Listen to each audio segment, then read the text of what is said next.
बिना अभ्यास के मंजिल नहीं।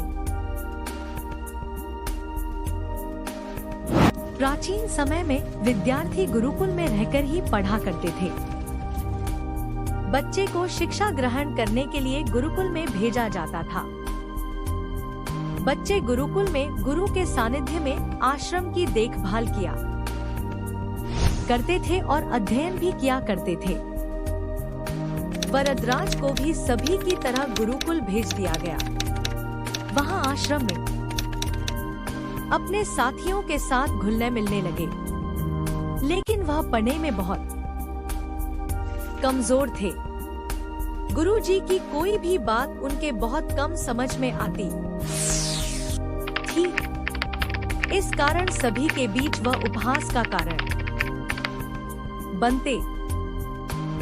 उनके सारे साथी अगली कक्षा में चले गए, लेकिन वो आगे नहीं बढ़ पाए। गुरुजी ने भी आखिर हार मानकर उन्हें बोला, बेटा वरदराज, मैंने सारे प्रयास करके देख लिए हैं। अब यही उचित होगा कि तुम यहाँ अपना समय बर्बाद मत करो। अपने घर चले जाओ और घरवालों की काम में मदद करो। वरदराज ने भी सोचा कि शायद विद्या मेरी किस्मत में नहीं है, और भारी मन से गुरुकुल से घर के लिए निकल गए। दोपहर का समय था। रास्ते में उन्हें प्यास लगने लगी। इधर उधर देखने पर उन्होंने पाया कि थोड़ी दूर पर ही कुछ महिलाएं कुएं से पानी भर रही थी। वह कुएं के पास गए। वहाँ पत्थरों पर रस्सी के आने जाने से निशान बने हुए थे। तो उन्होंने महिलाओं से पूछा, यह निशान आपने कैसे बनाए? तो एक महिला ने जवाब दिया, बेटे, यह निशान हमने नहीं बनाए।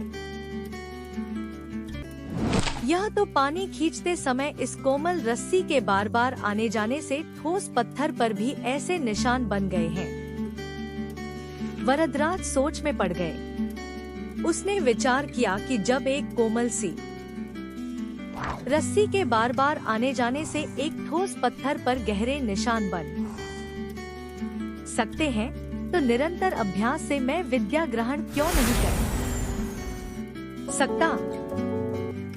वरदराज ढेर सारे उत्साह के साथ वापस गुरुकुल आए और अथक कड़ी मेहनत की। गुरुजी ने भी खुश होकर भरपूर सहयोग किया। कुछ ही सालों बाद यही मंदबुद्धि बालक वरदराज आगे चलकर संस्कृत व्याकरण के महान विद्वान बने, जिन्होंने लघु सिद्ध, आंत कौमुदी, मध्य सिद्धांत कौमुदी, सार सिद्धांत कौमुदी, गीरवाण पद्मंजरी की रचना की। अभ्यास की शक्ति का तो कहना ही क्या है। चाहे वो खेल में हो या पढ़ाई में या किसी और चीज में, बिना अभ्यास के आप सफल नहीं हो सकते। इसलिए अभ्यास के साथ धैर्य, परिश्रम और लगन रखकर आप अपनी मंजिल को पाने के लिए जुट जाएं।